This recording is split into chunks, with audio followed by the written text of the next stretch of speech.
Jason Bell stood at the altar with a smile, unaware that just weeks earlier, his bride-to-be, Emily Hayes, had spent a secret weekend in a hotel room with his father, Richard Bell. What began as a picture-perfect wedding would soon unravel into betrayal, obsession, and a murder so calculated it left a town speechless. Why did Jason shoot his father 9 times? And what dark secrets drove a quiet son to kill the man who raised him? Jason Bell had never believed in fairy tales, but standing at the edge of the orchard, dressed in a crisp navy suit, he thought maybe he had found his own. The sun was setting behind the pine trees, casting long golden shadows across the field, where the white chairs were perfectly lined up and soft music floated through the air. It was his wedding day. Everything felt surreal, like he was walking through someone else's dream. People from all over town had gathered, friends, family, neighbors, even a few people Jason barely knew, but had invited out of politeness. The Bell name still carried weight in the community, largely due to his father, Richard Bell, a wealthy contractor whose money and influence had built half the buildings on Main Street. Jason didn't care for attention or luxury. He was a simple man, ran a small auto shop, lived in a modest home, and liked the kind of peace that came with staying out of the spotlight. But today, all eyes were on him. Emily Hayes was the reason. She was the kind of woman who could quiet a room just by walking into it. She had this calm grace, the kind that made people think twice before speaking around her. Jason met her at a diner 3 years ago, where she worked part-time while finishing her nursing degree. They connected instantly. Her laughter came easily, and her eyes always held something just out of reach, a sadness maybe, or a secret. Jason had never asked. He just loved her, every bit of her. Their courtship was simple. Weekend trips, quiet nights, shared dreams about a house by the lake, and a couple of kids. Emily had said yes without hesitation when he proposed. Planning the wedding had been stressful though. Not because of Emily, but because of Richard. Jason's father had insisted on handling the arrangements, booking the venue, hiring the caterer, even choosing the wine. Jason didn't want the help, but Richard was persuasive, the kind of man who always got his way by making you feel like it was yours. Richard had always been a complicated figure in Jason's life. On the outside, he was generous, charming, admired, but at home, he could be cold, unpredictable, and controlling. After Jason's mother passed away, their relationship grew distant. Still, Richard had been surprisingly enthusiastic about the wedding. Too enthusiastic, Jason sometimes thought, but he pushed those thoughts away. Today was supposed to be perfect. As Jason stood under the floral arch, waiting for Emily to appear, he scanned the crowd. His father stood near the front row, sipping champagne, looking proud and perfectly polished in his tailored suit. For a moment, Jason wondered why Richard looked more excited than he did. But then the music changed, and everyone turned. Emily appeared at the end of the aisle, glowing in her ivory dress, veil trailing behind her like mist. Her smile was wide, but her eyes didn't quite match. Jason noticed it, just for a second. Something flickered there. Nerves, maybe, or something else. The ceremony went smoothly. Vows were exchanged, rings slipped onto fingers, and a kiss sealed the moment. Applause followed, cameras flashed, and the couple was swept away into a whirlwind of photos and toasts. Richard gave a speech that made everyone laugh, calling Emily the most beautiful addition to the Bell family. Emily laughed too, but Jason saw her hand tremble slightly as she held her champagne glass. Again he ignored it. Later that evening, as the party stretched into the night, Jason sat alone by the fire pit for a moment of quiet. He looked up at the stars, thinking about how lucky he was. But a strange unease crept into his chest, like a whisper he couldn't quite hear. He brushed it off. There was no reason to feel this way. He had everything he ever wanted. Love, family, a future. But just beyond the laughter and glowing lanterns, something was beginning to unravel, something hidden, waiting, hungry. And Jason, lost in his moment of happiness, had no idea how close the darkness already was. Before she became a bride, Emily Hayes lived many different lives, each one carefully packed away in the back of her mind like old photographs she never wanted to look at again. To most people in town, she was a gentle, graceful woman with kind eyes and a warm smile, but that was only part of the truth. Emily knew how to hide the rest. She had learned long ago that silence could be stronger than confession. 3 years before the wedding, she met Jason Bell and found a kind of love she didn't think she deserved. He was steady, loyal, and safe. The kind of man who asked about your day and actually listened. She never planned to keep secrets from him. But some things, once buried, grow teeth. And by the time Jason slid the engagement ring onto her finger, one of those secrets had already started clawing its way back to the surface. It had started innocently, or so she told herself. A real estate seminar at a hotel downtown, something her friend dragged her to when she was in between jobs. She hadn't expected to meet anyone there, much less a man like Richard Bell. He was older, confident, dressed in dark suits and expensive cologne. He introduced himself only as Richard, and she never asked for more. That weekend turned into dinners, drinks, and eventually a hotel suite with soft sheets and drawn curtains. It was brief, only a few nights, and when it ended, Emily assumed it would fade away like all things done in shadows. She never imagined that Richard Bell was Jason's father. Emily tried to bury the memory once she and Jason grew serious. It was easy at first. Richard wasn't around much, and Jason never talked about him unless he had to. But that changed when the wedding plans began. Richard came back into their lives like a gust of wind, strong, loud, impossible to ignore. He insisted on helping with everything: venues, flowers, invitations.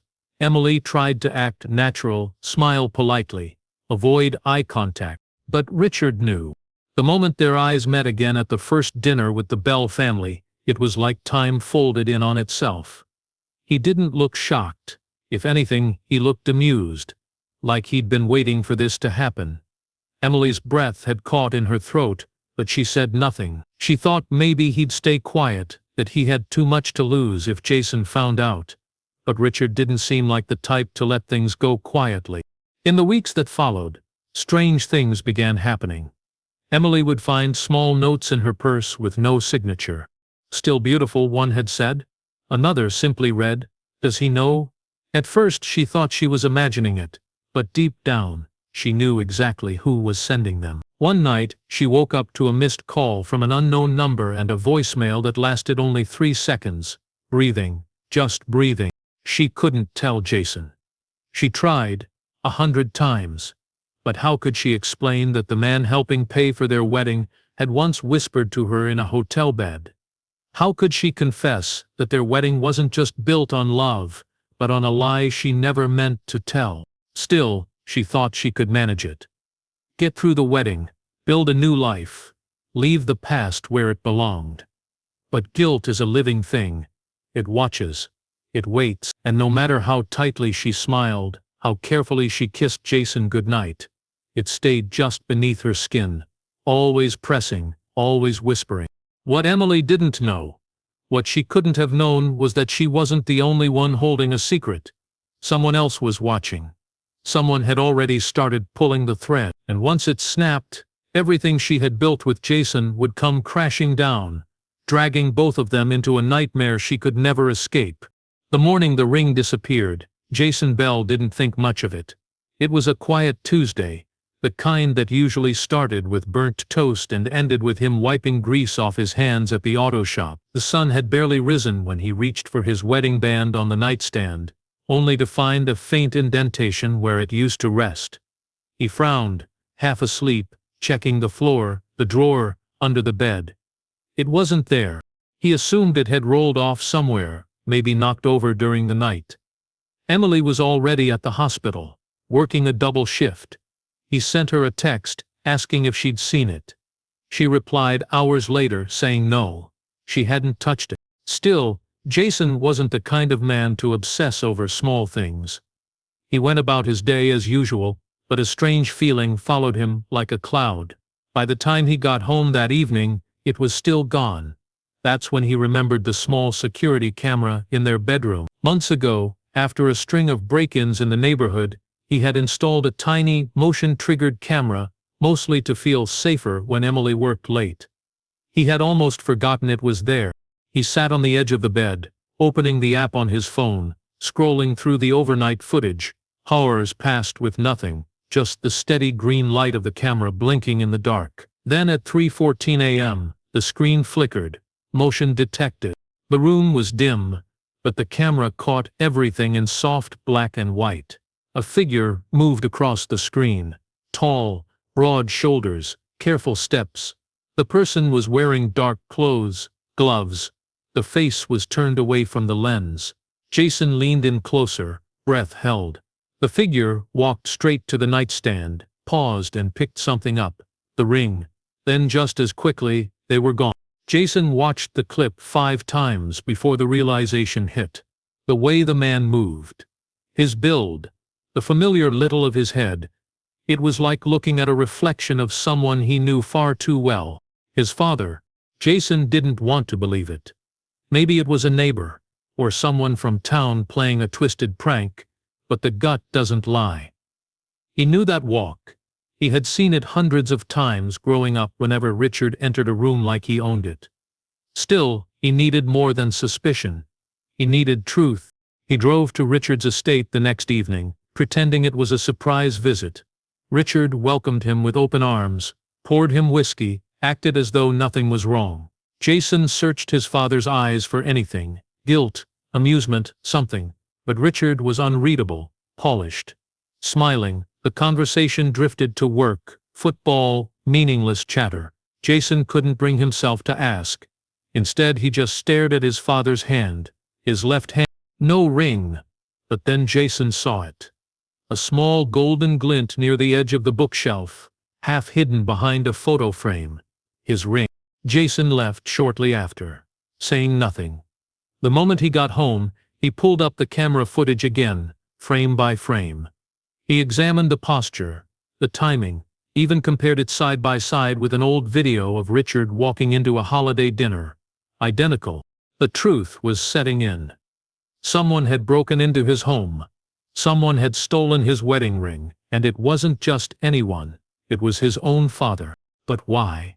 Jason's mind spun with possibilities, none of them making sense. Was it some sick joke? A message? A threat? What was Richard trying to say? He didn't mention it to Emily, not yet. He wanted answers first. But deep down, a terrible thought had started to take root. What if this wasn't just about the ring? What if it wasn't random at all? What if this was just the beginning of something far worse? Something that had already begun, hiding just beneath the surface of the perfect life he thought he had built. Jason couldn't sleep. Every time he closed his eyes, he saw the figure in the video. The careful steps, the steady hand taking the ring. His ring, and he couldn't escape the certainty that the man was his father. But the question kept tormenting him. Why would Richard do this?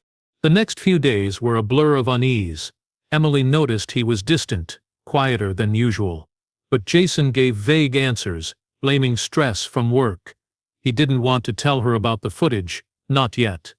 A part of him hoped there was some explanation that didn't involve betrayal, but a deeper part, the darker part, already suspected the truth.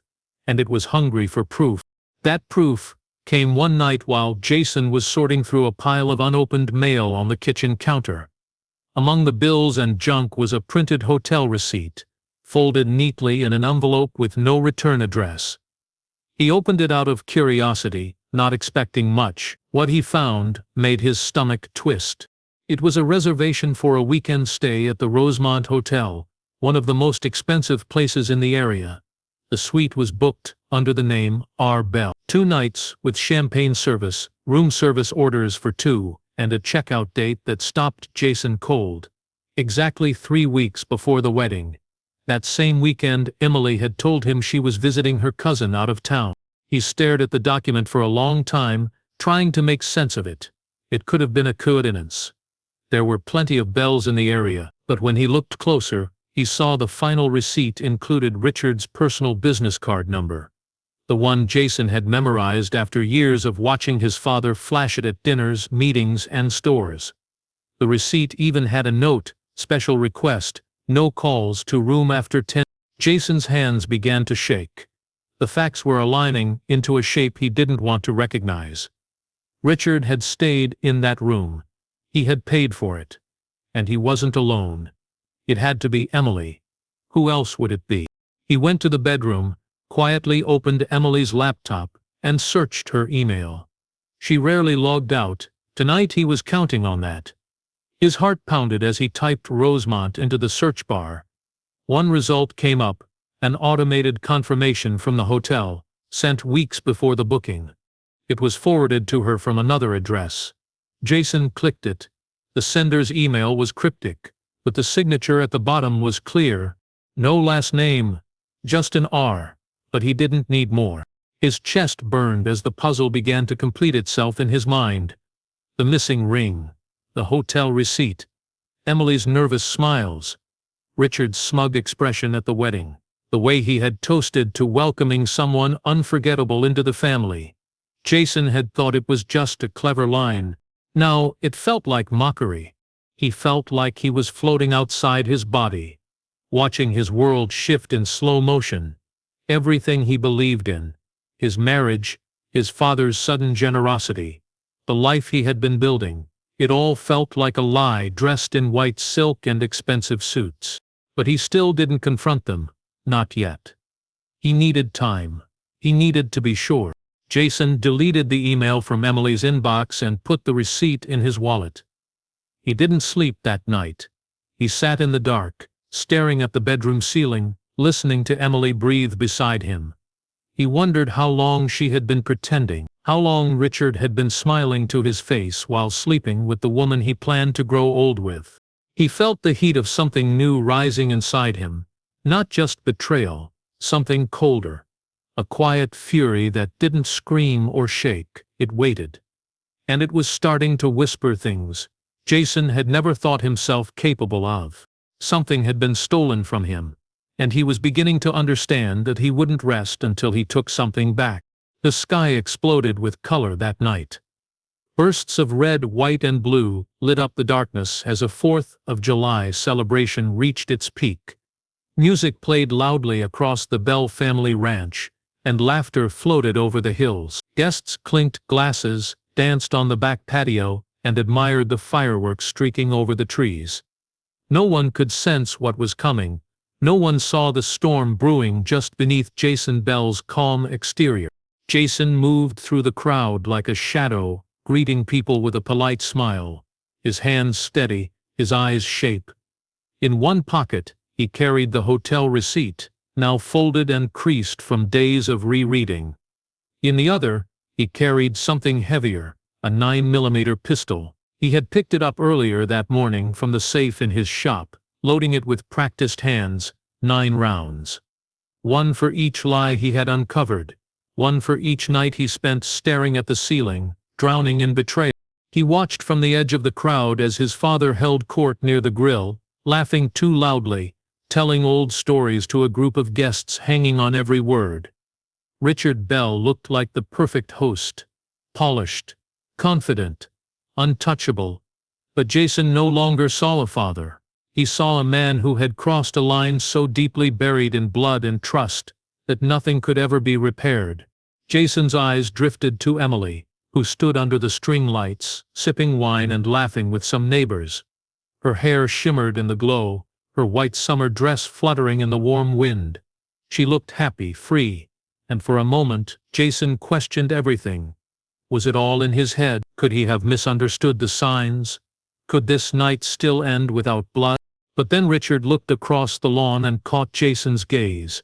He raised his glass slightly, offering a smile too smug to be innocent. It was a smile that confirmed everything. It wasn't guilt. It was pride. Jason turned away. He slipped into the barn, the one behind the house where old tools and equipment were stored, where guests rarely venture. The smell of hay and oil mixed with dust in the air. He stood there in silence, waiting, listening to the muffled sounds of music and fireworks outside. The gun sat in his hand now, heavy and real, cold like the truth. At 11:47 p.m., Richard walked in. He wasn't looking for Jason. He was checking on the wine crates stored in the back, mumbling to himself as he reached for a bottle. When he turned and saw Jason standing there, he froze, not with fear but surprise. Just for a moment. No one heard the shots clearly over the noise outside. Neighbors would later say they assumed it was firecrackers or part of the show, but inside the barn, 9 shots rang out, each one fired with precision. 2 to the chest, 1 to the neck, the rest to the arms and torso, tearing through the past with each pull of the trigger. Richard hit the ground without a sound. Jason stood over him, staring at the blood spreading across the concrete. His hand didn't shake. He didn't blink. He simply placed the pistol on a workbench and stepped back. Outside, the final firework burst into a shower of gold, painting the sky with light as if mocking the darkness that had just taken place. Emily found him seconds later, barefoot and breathless, her wine glass shattered in the grass behind her. She saw Richard's body. She saw the blood. She saw Jason's blank expression. He didn't run. He didn't cry. When the sheriff arrived, Jason calmly raised his hands and pointed the gun. His voice was steady, emotionless. "He earned it," he said. And just like that, the 4th of July celebration turned into a crime scene. A father was dead. A son was in handcuffs. And the truth, raw, ugly, and irreversible, had finally been dragged into the light. Blue and red lights flickered across the open fields as the 4th of July party became a memory no one would forget. Guests stood in silence, their drinks untouched. Music, now long stopped. The sheriff's deputies moved with quiet urgency, taping off the barn, collecting shell casings, and marking bloodstains with yellow evidence tags. The air smelled like smoke and gunpowder, sweet wine and gasoline. Jason Bell sat in the back of the patrol car, his wrists cuffed in front of him, his shirt stained with sweat and flecks of blood, not his own. He stared straight ahead, eyes hollow. He didn't speak unless spoken to, and when he did, his voice was calm, almost too calm. He didn't ask for a lawyer, he didn't deny what he had done. He had killed his father. Word traveled fast. By sunrise, local news vans had pulled up outside the ranch. Reporters whispered among themselves, piecing together a story that didn't yet make sense. Jason, the quiet mechanic. Richard Bell, the powerful businessman, father and son.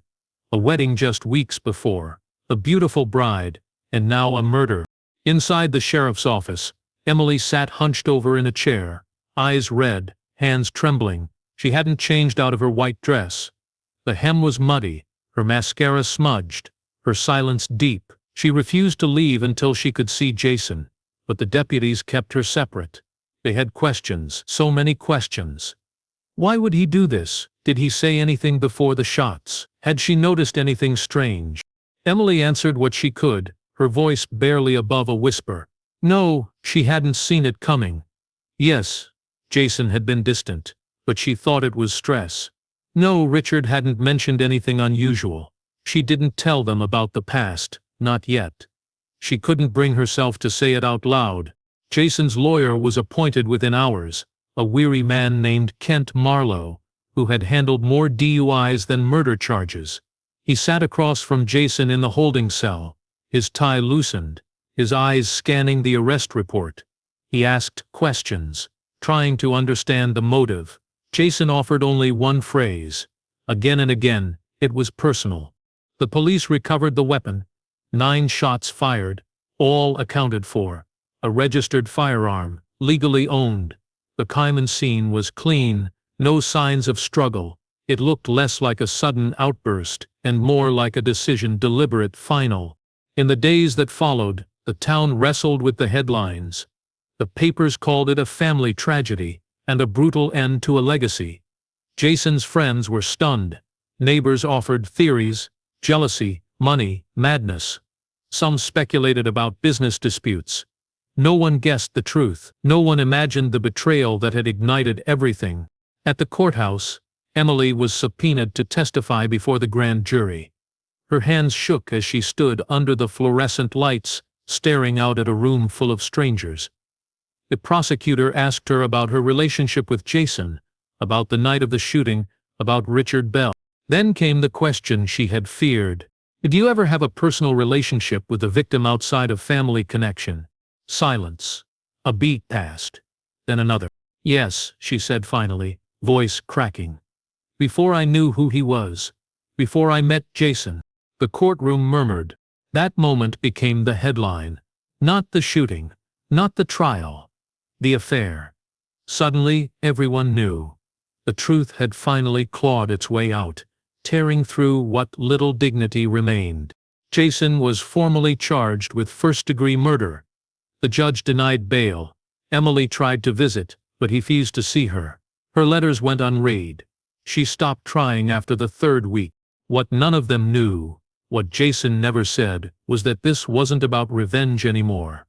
It wasn't even about pain. It was about a moment that snapped something inside of him, something that had once held his world together. And now, with Richard dead, and the lies laid bare, there was nothing left to hold. The Bell family home had been quiet since the murder. The once lively estate was now hollow, its long hallways and high ceilings filled only with silence. Reporters had stopped circling the gates, the crime scene tape had been taken down, and the flowers left on the front porch had withered. Richard Bell's funeral had come and gone with little ceremony, just a closed casket, a short eulogy, and a crowd too uncomfortable to stay long. But inside that house, one person remained. Linda Bell, Richard's older sister, had arrived days after the shooting. She didn't come for the funeral or the town gossip. She came to clean up what was left. Richard had named her executor of his estate, a responsibility she never asked for and didn't want. Still, she stayed. She sifted through boxes of business papers, old letters, bank statements, and keys to properties she didn't even know existed. Richard had always been secretive, always 10 steps ahead of everyone else. Then, late one evening, Linda found a drawer in Richard's office that was locked. It wasn't the kind of drawer you could pop open with a butter knife. This one was custom-built, deep in the base of his old mahogany desk, with a tiny brass keyhole and no label. She searched the house for hours before finally finding a small envelope taped behind a painting in the hallway. Inside was a single key. The drawer opened with a soft click. Inside were 3 things: a flash drive, a leather-bound notebook, and a sealed envelope with Jason's name written in Richard's handwriting. Linda hesitated. The envelope felt heavy in her hands, not in weight but in consequence. She had already decided she wasn't going to meddle, wasn't going to dig into things that didn't concern her. But this wasn't a business file or an old contract. This was personal, and if it was meant for Jason, it needed to be read. She opened it. The letter inside was short, no more than a page, but every word was razor-sharp.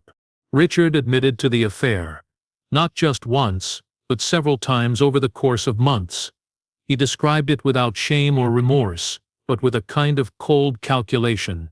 He said Emily had been a convenient opportunity, someone who reminded him of a younger version of Jason's mother, someone who was vulnerable, easy to influence, eager to please. He said he didn't regret it. But the final paragraph was the one that made Linda sit down. Richard wrote that he had known who Emily was from the beginning. He had seen a photo of her months before Jason proposed. Jason had posted it on social media. Richard had recognized her instantly from that old seminar, remembered her face, her voice, her name, and he made a choice.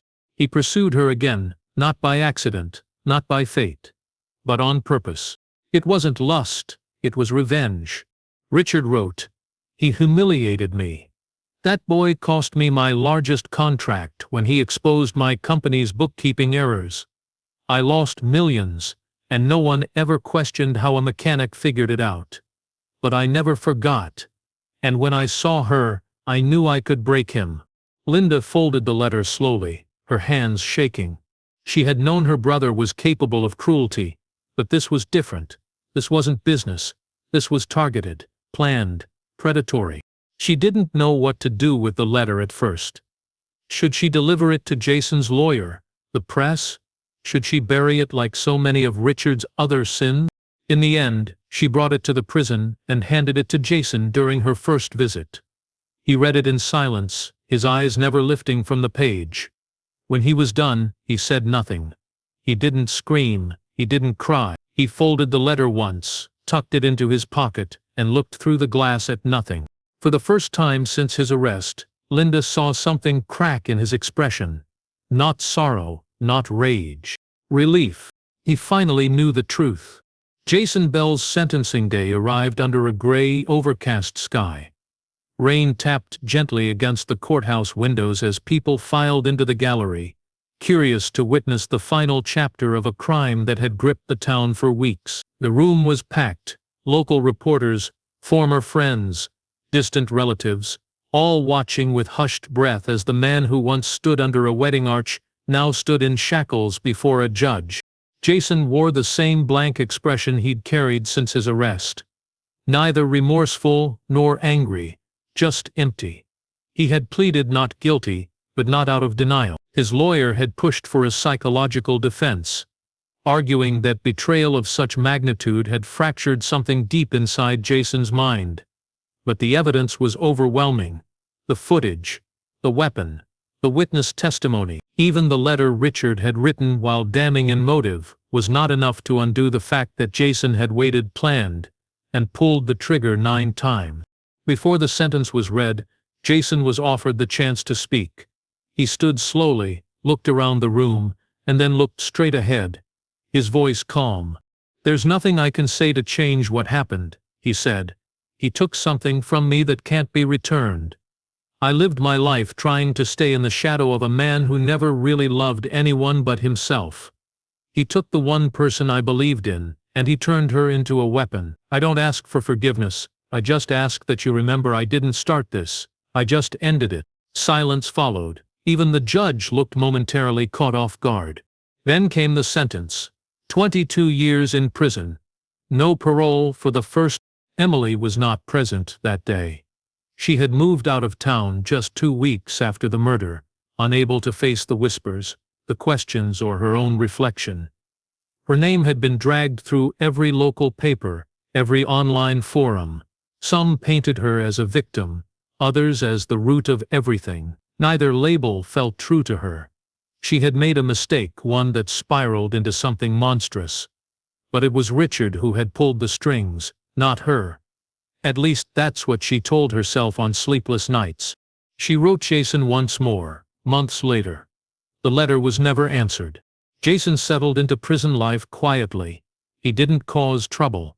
He didn't speak much. He worked in the kitchen, read books, kept to himself. The guards called him the ghost. Inmates said he moved like a man who had already died, just hadn't realized it yet. Linda visited every month. She brought books, old photos, even his mother's necklace once. Jason appreciated it but never said much. One afternoon, she asked him what he did with Richard's letter. He said he burned it. Linda nodded. She understood. Years passed, and the story faded from headlines. The Bell estate was sold, the auto shop shuttered. The house where Jason and Emily once planned a future sat abandoned, its walls peeling, its windows dusty. The world moved on, but Jason didn't. The final twist, though, came quietly, almost unnoticed. A lawyer contacted Linda with a letter that had been sitting in a safety deposit box, dated months before the murder. Richard had updated his will. Everything, his assets, businesses and savings, was to be left to Jason, not Emily, not Linda. Jason. It was a final manipulation, a twisted power play, one last attempt to own him. Linda never told Jason. Instead, she had the funds quietly transferred into a trust for victims of domestic trauma and emotional abuse, under Jason's name, but with no public mention. She didn't want recognition, she wanted peace. And as she walked away from the courthouse one final time, she realized something. Justice had never truly lived in the courtroom or behind prison walls. It lived in the moments when silence was broken, when lies were exposed, and when one person finally said, "Enough." And Jason Bell, whether a villain or a victim, had drawn that line in blood.